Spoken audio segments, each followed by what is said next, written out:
What was different about working on an established game? I mean, this is a game that we all played and loved last year. What was the challenge? It was really exciting for us. You know, we'd worked with Square Enix already, have a great relationship with the Sleeping Dogs franchise. The opportunity to work on such a revered franchise as Tomb Raider was exciting.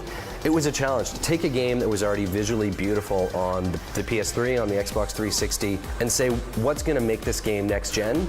And when we started working on it, there was no true definition of next gen. We'd seen some pre-rendered demos and some trailers and things like that. So we really felt like it was up to us to define what that quality bar was going to be and define what next gen meant. We looked and tried to craft each scene individually and say what made this scene special, and that would involve, you know, adding more atmospherics, more particle effects, really taking Lara's hair with the tress effects and these additional details to make that look as good as possible to up the atmosphere and the mood of the game. And we felt that's what was going to make a game next gen. We also talked to Dan about what it was like to work with the original Tomb Raider developer, Crystal Dynamics. Now, obviously, Crystal D is working on more Tomb Raider. I mean, it would be very hard not to speculate that that's not in their future. Were they true partners? I mean, were they up here, or are they so focused on what they're working on that they just sort of left you guys alone? No, they're true partners. I mean, we were doing daily conference calls with them, flying down there often. They were sending up some of their core people to work with us for weeks at a time, which was really nice. When you take on someone else's baby, this franchise that they've owned and really developed and done an amazing job with this last version, to take that and work with that on them, you want to make sure that you're not stepping on any toes, that you're not taking things in a different way.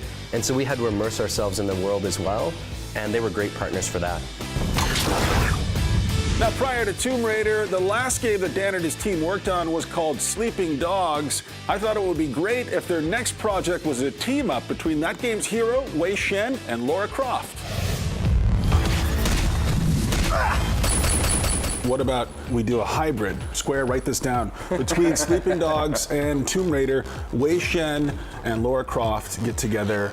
It's almost like Freddy versus Jason, only they kiss at the end. You always have your heroes kiss at the end. What is it? No matter who you pair up, they always kiss at the end. There's kissing in my games. You gotta change your all fan my fiction stories a little end that bit. way. Come on.